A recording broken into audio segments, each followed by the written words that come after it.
The Arizona sun beat down on the cracked earth like a hammer. A vast sea of golden grasses swayed gently under the dry wind, and in the distance, a ridge of red rocks shimmered in the heat haze. Silver Creek Ranch sat alone on this desolate land, nestled between the slow rise of the hills and the whispering flow of a narrow stream that gave the place its name. There were no neighbors for miles, no laughter of children, no songs sung by women in the dusk, just wind, dust, and silence. And in the middle of it all, Jack Colton rode his horse with the expression of a man who had forgotten how to speak. Each morning began the same way. Before the first rays of sunlight spilled across the plains, Jack was already up. He poured black coffee into a tin mug, the only sound in the house, the ticking of a battered clock, and the groan of the old wooden floor beneath his boots. He dressed in the same worn shirt, the same sun-bleached hat, and walked outside without a word. His hands moved with the rhythm of routine, feeding the horses, checking the barn, saddling up, and disappearing into the open land as though chased by ghosts. He rarely spoke, even to himself. There was no need. The land didn't ask questions, and it never answered back. The world Jack once knew, the world with laughter, warmth, and the scent of wildflowers braided into long black hair, was gone, torn from him in a single cruel season. Now every mile he rode, every fence post he mended, every breath he drew beneath that empty sky felt like penance. Today was no different. The sun had barely crested the distant ridge when Jack led his chestnut mare along the southern pasture. He glanced down at a broken section of fencing, the wires slack and trailing into the dust like a wounded snake. He swung down without a sigh and got to work, pulling the gloves tighter around his calloused fingers. As he drove the new post into the earth, sweat slid down his brow and dripped onto the dry soil. Each strike of the mallet echoed like a gunshot in the quiet. Brutus, his dog, sat nearby under a patch of shade, panting, eyes watchful. Jack paused, resting the hammer on his shoulder, and looked out over the land. The wind carried the scent of sagebrush and something else, something electric. He looked up. The sky was changing. Dark clouds crept over the horizon, thick and fast-moving, casting long shadows across the sunlit plain. Jack narrowed his eyes, sensing the shift in the air. The wind picked up, colder now, sharper. A storm was coming, quick and mean. He turned to Brutus. "Come on, boy," he muttered, the words rough from disuse. "We'd better check the ridge before this thing hits." Brutus gave a low bark and fell into stride beside him. Jack mounted up and urged the mare into a trot, heading southeast toward the ridge line. The wind whistled through the grass, and dust lifted in little spirals across the prairie. The first drops of rain fell like pinpricks against his face as he reached the rocky incline. The fence there held strong, the posts still firm, but something caught his eye just beyond the line, something dark and unnatural against the gold and rust of the land.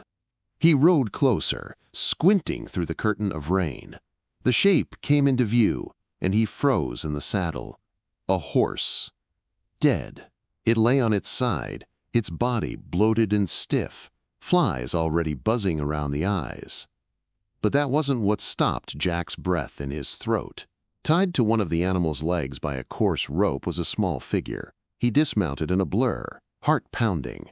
Brutus growled low as they approached. It was a child. A girl.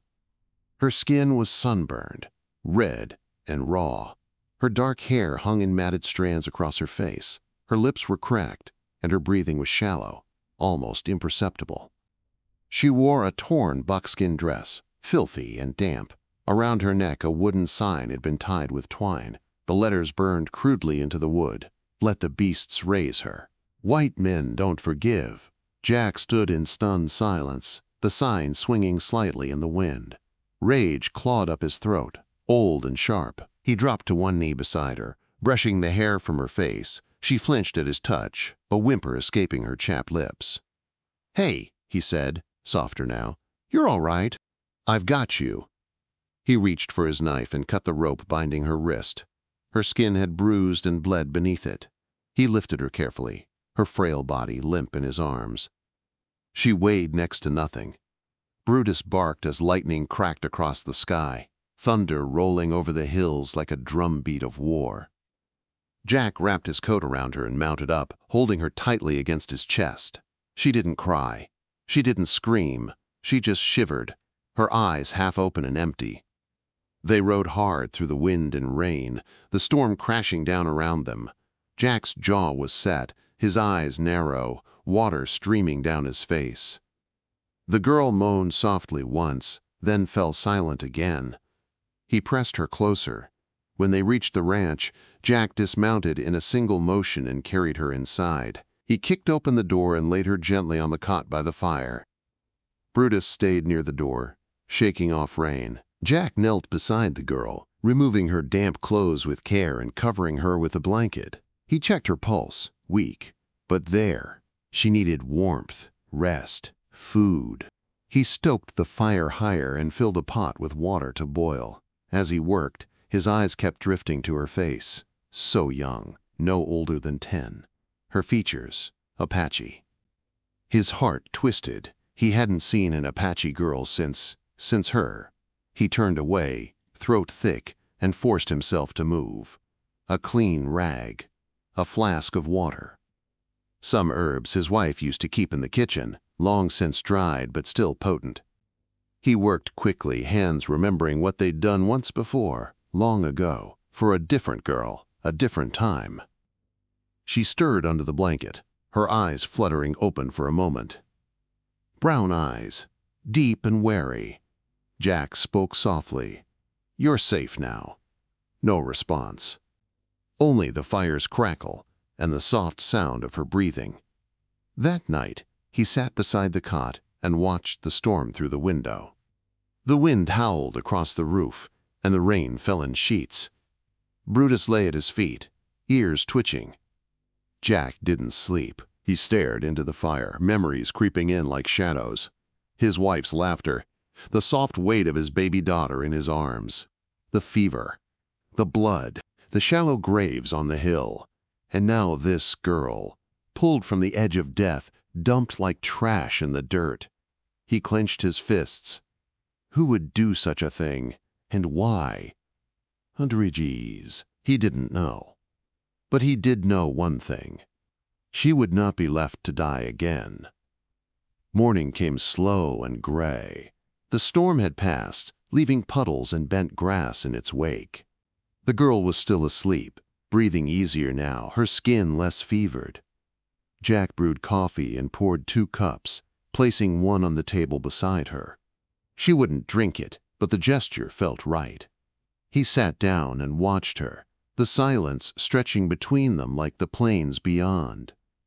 Brutus barked once, and Jack looked up. Outside, the sky was clear, the sun beginning to rise. Light spilled across the floorboards, catching on the girl's small hand as it twitched beneath the blanket. A new day had begun. And with it, everything had changed. Jack rose from his chair with a stiff groan, the joints in his back crackling like dry twigs. The girl was still asleep, curled under the blanket like a wounded animal, her small frame rising and falling with every breath. The morning light streaming in through the window made her skin look less gray than the night before, but her cheeks were still sunken, her lips dry and pale. He poured some water into a tin cup and placed it on the stool beside her. Then he stepped outside, the screen door creaking shut behind him, and stared out across the damp, glistening land. The storm had swept clean the dust, leaving the ranch raw and vulnerable. Puddles glistened in the yard like bits of sky fallen to earth, and the horses in the paddock stomped and whinnied, uneasy from the night's chaos. Jack grabbed a pitchfork and stepped into the barn without a word, moving through the familiar motions. The smell of hay and wet animal mixed in the air, grounding him in the routine that had kept him sane these last few years. Feed. Muck. Saddle. Ride. But something was different now. A child lay inside his home. When he returned, she was awake, or rather, watching. Her eyes followed him as he walked across the room, wide and alert but silent. She didn't flinch this time when he approached, though her hands clutched the blanket tightly around her like armor. He crouched next to the cot and gave her a long look, not expecting a response. "You're safe," he said gently, no answer. Her eyes didn't blink. He held out the cup of water, slowly. She didn't move at first, then reached out, trembling fingers grasping the tin. She brought it to her lips and drank in small sips, her throat working hard for each swallow. Jack let out a breath he hadn't realized he was holding. "Good," he murmured. "That's good." He stood and crossed to the stove, where the kettle was warming. From a small tin on the shelf, he scooped dried oats into a pot, added water, and stirred. The smell of cooking was faint but comforting. He ladled some into a wooden bowl and brought it back. She hesitated this time. The spoon sat untouched for a long minute, and he thought she might refuse. But then she dipped it slowly and brought it to her mouth. Jack didn't smile. He just sat in his chair again, watching the fire, while the girl ate one slow bite at a time. She didn't speak all day. He worked around the cabin, fixing a broken chair leg, oiling the hinges on the door, splitting wood out back. Each time he looked inside, she was sitting up more, her eyes following his movements. She watched everything. His hands, the way he used tools, the way he wiped sweat from his brow with his sleeve. She didn't ask anything, just absorbed. When night came, she curled into the blanket again, shrinking from the growing darkness. Jack lit the oil lamp and left it burning, then laid down on his bed across the room, his rifle leaning against the wall within reach. Sometime in the night, she cried. Not loudly, not even clearly. But he woke to the softest sound, a strangled sob, barely a breath. He didn't move, just listened. The kind of cry that had no voice left in it. He clenched his hands and stared at the ceiling, letting the sound break something loose in his chest. By morning, she was quiet again. Days passed like that. She never spoke. Jack didn't press. He fed her, cared for her wounds, gave her space. When her fever broke and she could sit up for longer, she began moving around the cabin in small ways, touching objects carefully, never picking anything up unless she saw him use it first. Her eyes were always on him, studying. On the fourth day, she stepped outside. Just one step, barefoot, onto the porch. Brutus was lying in the sun, and he looked up with a soft chuff. She startled but didn't retreat. Jack watched from where he was oiling a saddle, pretending not to notice. She knelt down slowly, reached out, and placed her hand on Brutus's head. The dog leaned into her touch. Jack turned his eyes away and went back to work. He started calling her Mina. He hadn't meant to. It just slipped out one morning when he said, "Here you go, Mina," while handing her a bowl of porridge. She didn't react, but she didn't correct him either. It stuck. That was his wife's name. The flower she loved most grew wild near the creek, bright purple against the red earth. After she died, he never said the name again until now. But the girl needed a name. And this one fit. Jack began talking more. Not much, but enough. Simple words, pointing things out. This is the barn. That's the creek. Brutus won't bite. She never answered, but she listened. Then one day, while they were outside, she tugged on his sleeve. He looked down, startled. She pointed at the mare in the corral, the one Jack had been brushing. "You want to ride?" he asked. She nodded. Just once. He narrowed his eyes, searching her face. Her lips pressed tight together, and her jaw trembled slightly, but her chin was lifted with something close to defiance. He didn't argue. All right. He saddled the mare and lifted her gently into the saddle. She stiffened but held the pommel tight. He led the horse in a slow circle, watching her closely. She didn't smile, but the tension in her shoulders began to melt. After that, she spent more time outside. She fed the chickens, swept the porch, watched him chop wood. Still silent, but engaged. And then one night, as they sat by the fire eating stew, she did something that stopped Jack's heart cold. She laughed. Not loud, just a single breathy puff, like wind across dry leaves. But it was a laugh. She'd seen Brutus trying to chase his own tail and found it funny enough to let a sound slip. Jack stared at her, bowl halfway to his lips. Her hand flew to her mouth, and she turned away, embarrassed. He said nothing. But inside, something cracked and bloomed. Later that week, he had to go into town. He hadn't left her alone since finding her, but she was stronger now, and the supplies were low. He saddled his horse early and looked her in the eye before leaving. "I'll be back before sundown," he said. "You'll be safe here. Brutus will watch you." She nodded. That was all. The town of Dry Creek hadn't changed. Dusty buildings leaning into the wind, the saloon's porch sagging under the weight of drunks, the general store's bell jingling like a warning as he pushed through the door. He bought beans, flour, dried fruit, and a new blanket. The clerk, an older man named Everett, raised an eyebrow at the extra items. "Expecting company?" he asked, half joking. Jack didn't answer. He packed the supplies in silence. But as he left, he saw it, a pair of eyes watching from across the street. Then another. A murmur passed between two women near the well. He felt the weight of attention crawl across his skin like ants.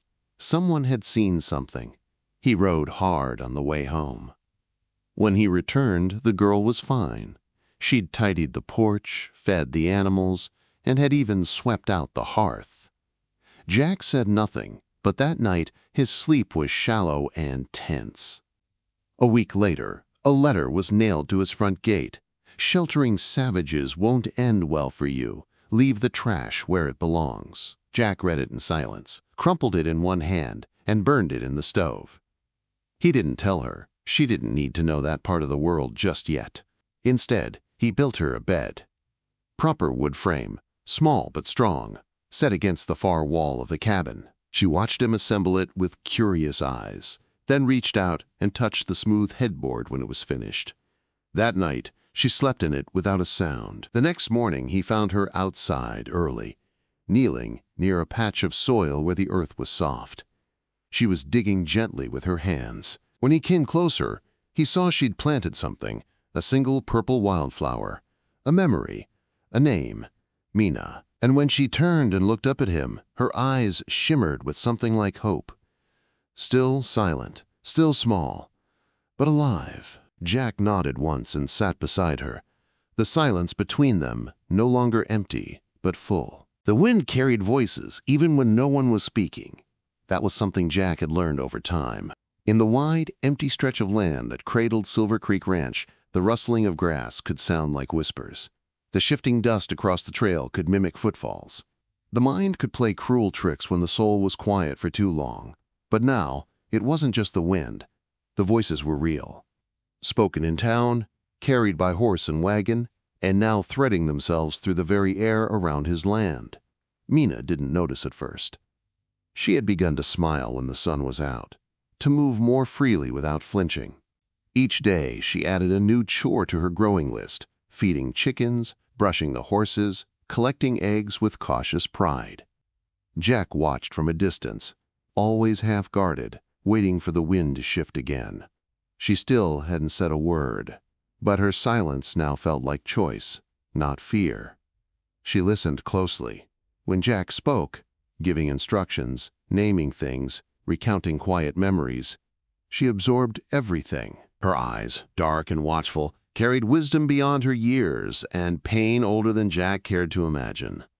On a clear morning, Jack saddled the mare and turned to her. She stood on the porch, Brutus at her side, her hair neatly braided in two long ropes down her back.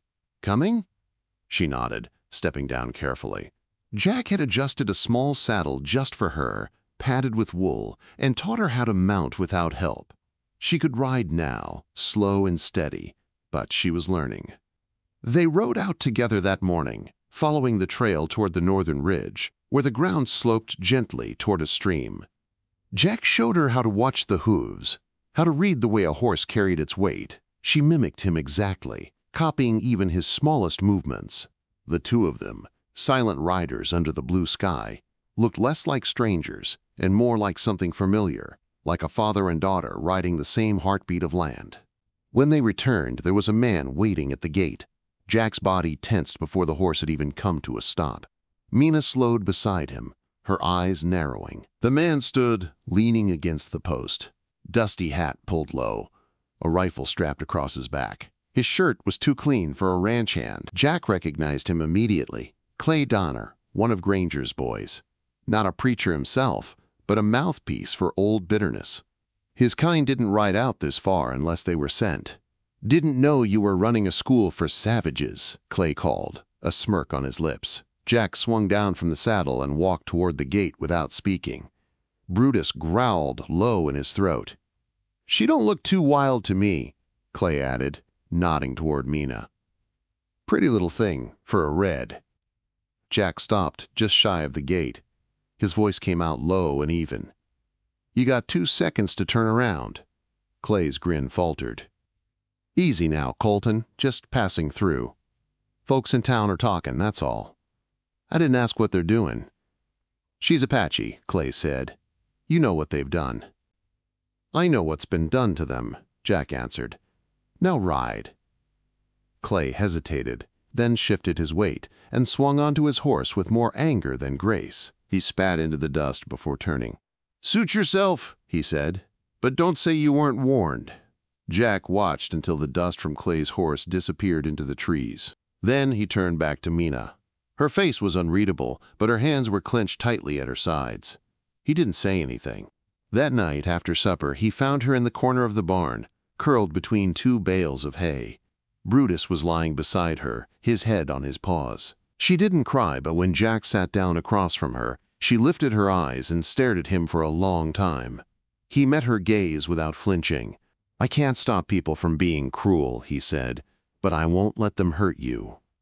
She blinked slowly, then reached out, fingers brushing against the fabric of his sleeve. It wasn't much, but it was enough. The next morning another message was waiting, this time carved into a piece of wood and driven into the ground near the barn. "Red blood brings red death." Jack burned that one too, but he knew it wouldn't stop. People in Dry Creek were like dry timber. One spark, and they'd burn the whole land down if it made them feel righteous. He didn't trust the preacher, and he sure as hell didn't trust the men who listened to him every Sunday with hungry eyes. Still, he tried to keep life steady for her. He built her a small work table near the window, gave her a tin of colored pencils and scraps of paper. She drew in silence, horses, the barn, trees, and once a woman with long dark hair braided with purple flowers. When Jack saw it, he didn't speak. He just touched the edge of the paper with reverence. In the town, rumors thickened. Everett from the general store gave Jack a warning glance when he came in for nails and rope. The blacksmith, who once shared drinks with Jack, refused to meet his eyes. Even the marshal had begun asking questions, not legal ones, but quiet ones, floating on the wind. Jack stayed away from the saloon. One day, while hauling feed from the shed, Jack caught sight of a figure watching from the ridge. He climbed up with his rifle slung over his shoulder, only to find a piece of cloth nailed to a tree. Red, torn from a woman's dress. He didn't bring it back. Weeks passed. Mina grew stronger. She began to hum, softly, barely more than a vibration in her throat, but Jack noticed. Her shoulders sat straighter. She moved with more certainty. He found her once standing in front of the mirror he hadn't looked at in years, her fingers tracing the scar near her collarbone. When she saw him, she turned away, but not with shame, only quiet acceptance. One evening, as they sat near the fire, she reached under her blanket and pulled out something she'd hidden there. An old photograph. Faded, curled at the edges. Jack's wife, holding their daughter, both smiling under the sun. He didn't ask how Mina had found it. She handed it to him like an offering, and he took it with hands that shook. The wind howled outside, but the fire held strong. That same night, Brutus barked at the window and didn't stop. Jack stepped outside and found a crude effigy nailed to the fence, a doll made of straw, marked with red paint. Its head was bent backward, its arms pulled tight with wire. Next to it, scrawled into the post, were 3 words, "We are coming." Jack stood there in the moonlight, shoulders squared, heart heavy. The war wasn't over. It had only changed faces. Inside, Mina slept without knowing, but when morning came, Jack began building something new, a wall of sorts around the front porch. Low enough not to feel like a prison, strong enough to slow anyone down. He didn't tell her why, just worked. She joined him the next day, handing him nails, holding boards. Wordless teamwork. Later, she brought him a flower she'd picked, same kind she'd planted near the cabin. He stuck it in his shirt pocket without comment and kept hammering. The dust carried whispers. But Jack Colton had stopped listening to the wind. Now he listened only to the girl with no name, who smiled like the sunrise and hummed like the wind through tall grass. The sky had taken on that bruised purple hue that only came before something terrible. Thick clouds rolled in from the east, casting long shadows across Silver Creek. Jack stood on the edge of the porch, staring out at the horizon. The evening wind was still and tense, like the world itself had stopped breathing. Brutus stood beside him, ears up, body rigid. Somewhere in the distance, a hawk cried, high and lonely. He knew they were coming. For days now, the signs had been escalating. Strange marks carved into fence posts, a dead rabbit nailed to the gate with its eyes gouged out, the sound of horses at night that vanished when he stepped outside with his rifle. He hadn't told Mina everything. He didn't want her to carry that weight. She already carried enough. But tonight, he couldn't hide it. He turned and walked inside. Mina sat cross-legged near the hearth, a book open in her lap. Though she wasn't reading, her fingers traced the lines of the page absently, her eyes fixed on the flames.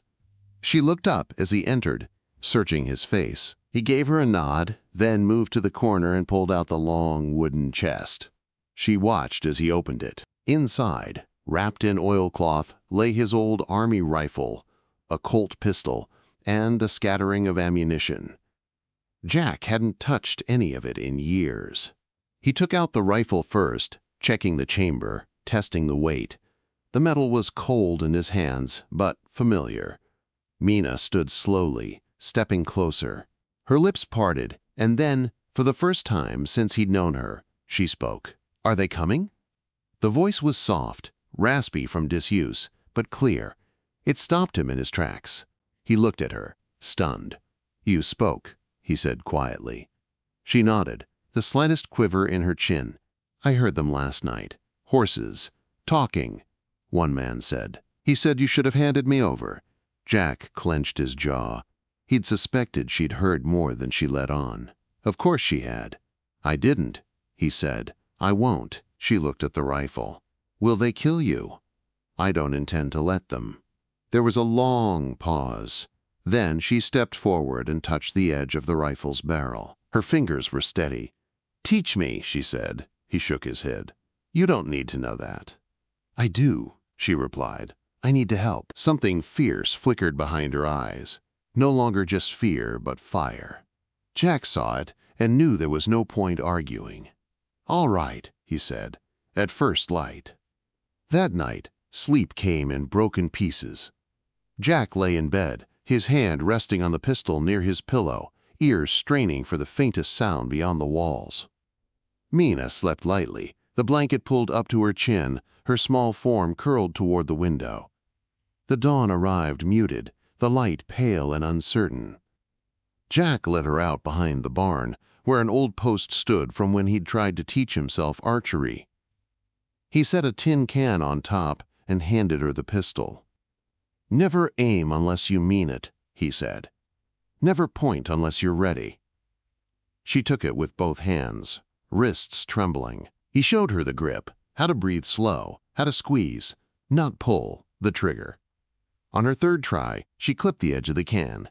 Her eyes widened. "You're a natural," he said. She smiled. They trained for an hour. When they returned, the sun was already high and the air heavy. Jack checked every door, every window. He loaded the rifle and leaned it by the fireplace. Then he made breakfast like it was any other day. But it wasn't. By mid-afternoon, Brutus barked once, short and sharp. Jack looked out and saw dust on the trail. Riders. He counted 7. They moved slow, deliberate, not like travelers, like men coming to make a statement. Jack didn't need to see their faces to know who led them. Reverend Cyrus Granger rode in front, tall in the saddle, wearing black like a man going to a funeral. They stopped just outside the fence line. Jack stepped out onto the porch, rifle in hand. Mina stood behind the door, watching through a crack. Granger raised a hand. "Jack Colton," he called. "We come to talk." Jack said nothing. "You've got something that don't belong to you," Granger continued. "A red girl. Some say you took her in. Others say she's got you spellbound. Either way, it's time to let her go." "She's not going anywhere," Jack replied. Granger's face remained calm. "This isn't about hate. It's about protection. That kind of blood invites danger. You know it. They raided this valley before. They'll do it again. We're just trying to keep our people safe." Jack stepped off the porch. "The only danger I see is you and your boys standing there thinking you can decide who's worth saving." Murmurs behind Granger. One man shifted in his saddle, uneasy. "She's Apache," Granger said. "That's all anyone needs to know." "She's a child," Jack shot back. "Beaten, left for dead. And you'd finish the job just to feel right about your fears." Granger's jaw tightened.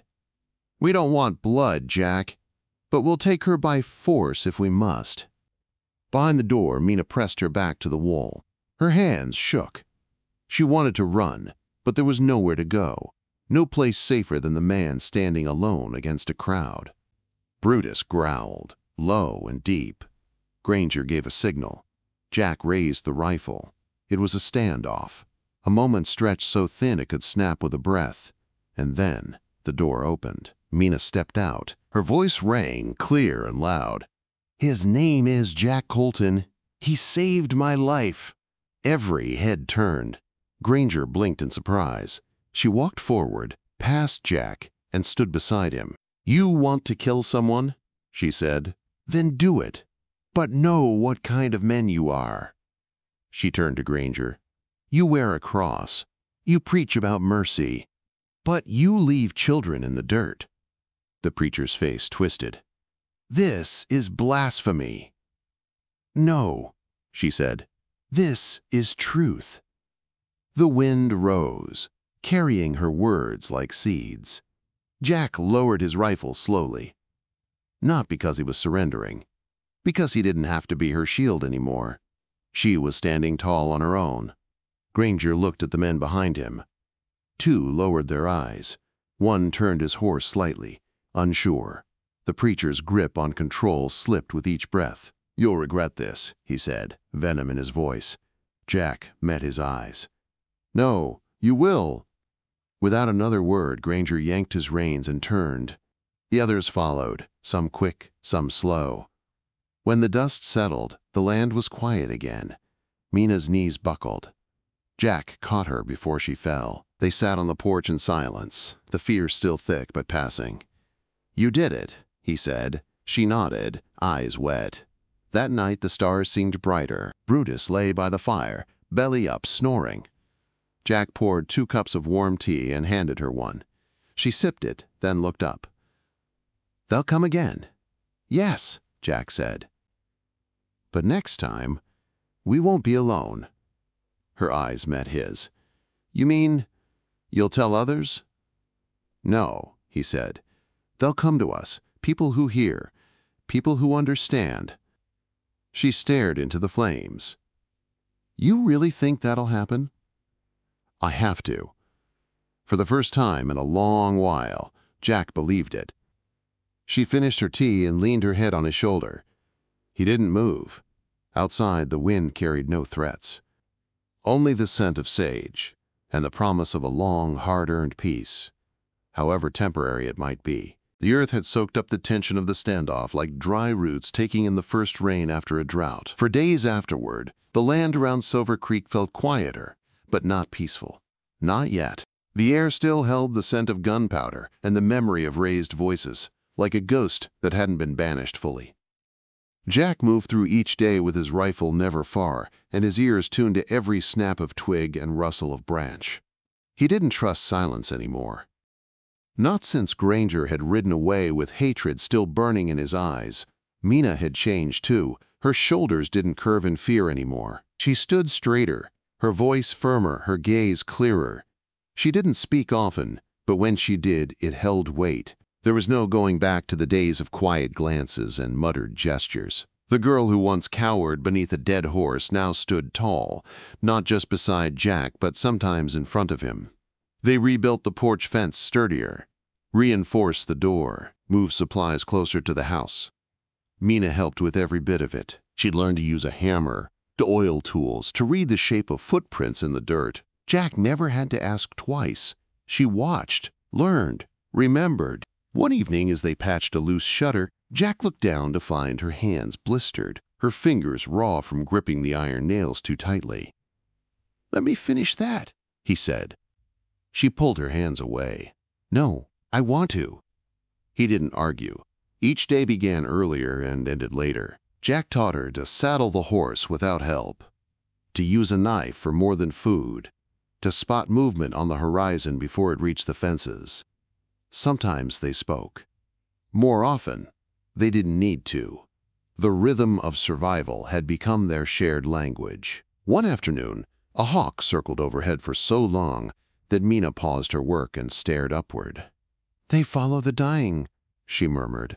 Jack looked up too. The bird cut lazy circles in the cloudless sky, its wings catching the sun. "Or they watch the living," he replied. She didn't say anything more. But later that day, she left out scraps by the tree line, not for the hawk, but for whatever else might have needed mercy. News traveled faster than wagons in the territory. By the time Jack rode into town a week later, the story had already grown legs. Men nodded stiffly. Women whispered behind gloved hands. The preacher hadn't been seen since the confrontation, but his absence only made the tale bigger. Some called Jack brave. Others called him stupid. A few used the word traitor. Marshal Crow caught him outside the feed store. "Can I speak to you a minute?" the lawman asked, arms crossed, his expression unreadable. Jack nodded. They walked to the alley beside the blacksmith's and stopped in the shade. "You made a lot of noise," Crow said. "They showed up with guns," Jack replied. "I showed them I wasn't scared." Crow scratched the back of his neck. "You know how this town is. They remember everything they hate and forget anything that made them feel wrong. I'm not here for their approval." "I know," Crow said. "But this girl, Mina? There's talk she's got Apache family somewhere up north.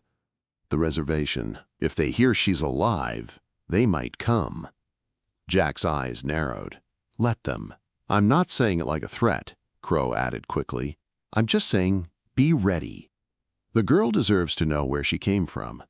You both deserve to know who else might be looking." Jack nodded slowly. "Appreciate the heads up." Crow tipped his hat and walked off. The thought stayed in Jack's mind all the way home. That night, as they sat by the fire, he asked, "Do you remember your family?" Mina's spoon paused halfway to her mouth. She stared into the stew without answering. "I remember a song," she said at last. "It was about snow and a red blanket. My mother's hair smelled like pine sap." Jack listened in silence. "I had a brother," she added, "but I don't know if he's alive." "Do you want to find them?" he asked. She looked at him, eyes dark and unblinking. "Would I have to leave here?" Jack's chest tightened. "If it's what you wanted." She didn't answer, just leaned her head against his arm and stayed there. That night, the wind shifted again. Jack woke to Brutus growling low in his throat, his body stiff near the door. Jack grabbed his rifle and moved to the window, heart already pounding. A figure stood at the edge of the yard, alone. No torch, no horse. Jack opened the door slowly. The figure didn't move. "Who's there?" he called. The moon lit the man's face just enough for Jack to recognize him. Not Granger, not a local. He was older, with long braids and eyes like cold stone. He wore buckskin and carried a long walking stick.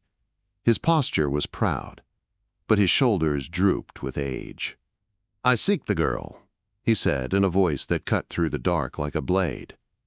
Jack stepped forward slowly, rifle at his side. "Who are you?" "She is my blood," the man said, "my granddaughter."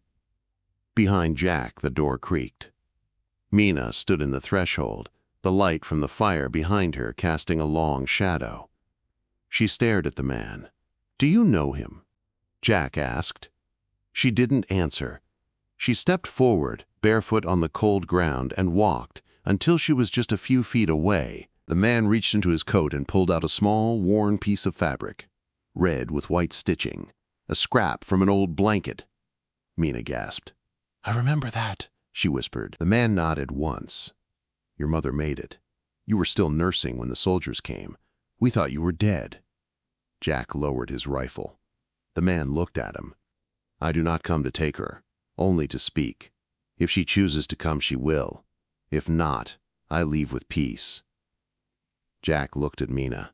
She looked back at him, and then she stepped forward, embraced the old man, and wept. They stayed up until the fire burned low, speaking in soft tones, using words Jack didn't understand. At dawn, the old man stood and stretched his back. "She is strong," he said, "because you were strong." Jack nodded. "She saved me." The man smiled faintly. "Then you are both alive." He turned to Mina. "If you wish to come one day, you'll be welcome. Our land remembers you." She kissed his cheek and whispered something in his ear. And then he was gone. Jack watched her all that day. She didn't cry again. She worked as usual. But something had changed. A part of her that was broken had been returned. Not fixed, but acknowledged, honored. That night she asked him to tell her about his wife.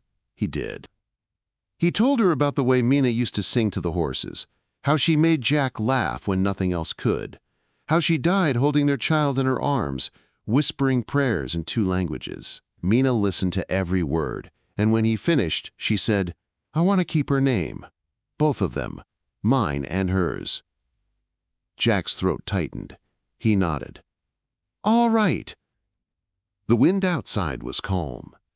For the first time in years, Jack slept without the rifle beside him. In the heart of the unforgiving frontier, where justice often bowed to fear and silence could bury truth, one lonely rancher and one brave Apache girl chose to stand together not with violence, but with unshakable loyalty, quiet strength, and a love deeper than blood.